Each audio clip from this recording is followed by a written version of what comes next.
Everyone, আজকের এই special মোমেন্টটা তোমাদের সাথে শেয়ার না করে পারলামই না। এসএসসি পরীক্ষার ঠিক 2 সপ্তাহ আগে সিলেটের কর্নিয়া কোচিং সেন্টারে সায়েন্স স্টুডেন্টদের নিয়ে অনুষ্ঠিত একটা এক্সামে আমি অ্যাটেন্ড করেছিলাম, কিন্তু 30% প্রশ্নই আউট অফ সিলেবাস আসায় একদম হতাশ হয়ে পড়েছিলাম। ভাবলাম সব বুঝে গেল, বাট গেস হোয়াট, পরে কল দিয়ে আমাকে জানানো হলো আমি নাকি সেরা 200 জনের মধ্যে সিলেক্ট হয়েছি। আলহামদুলিল্লাহ। তো চলো তোমাদের সাথে সেই দিনটা শেয়ার করি।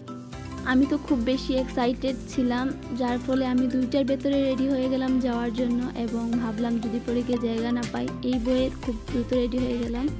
সেদিন বাইরে এত বৃষ্টি হচ্ছিল যা তোমরা দেখতেই পাচ্ছ। তো বৃষ্টি এমনভাবে শুরু হয়েছে যেন শেষ হওয়ার নামই নেই। সো আমরা ওখানে ওয়েট করে কিছুক্ষণ, তারপর বেরিয়ে পড়ি। তারপরও আমি আমার লাইফের স্পেশাল পার্সন আমার আম্মু অ্যান্ড আমার ছোটো বোনকে নিয়ে সিলেটে শিল্পকলা একাডেমিতে চলে যাই, কজ এটা ছিল আমাদের ভেন্যু।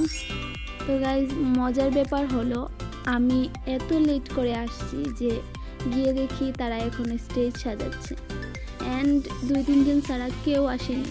তারপর ফার্স্ট সিটে বসেই আমি সবার জন্য ওয়েট করছিলাম, আর নেক্সট অংশটা আমি নেক্সট শটে শেয়ার করবো ইনশাল্লাহ। ততক্ষণ পর্যন্ত সবাই ভালো থেকো। আল্লাহ হাফিজ।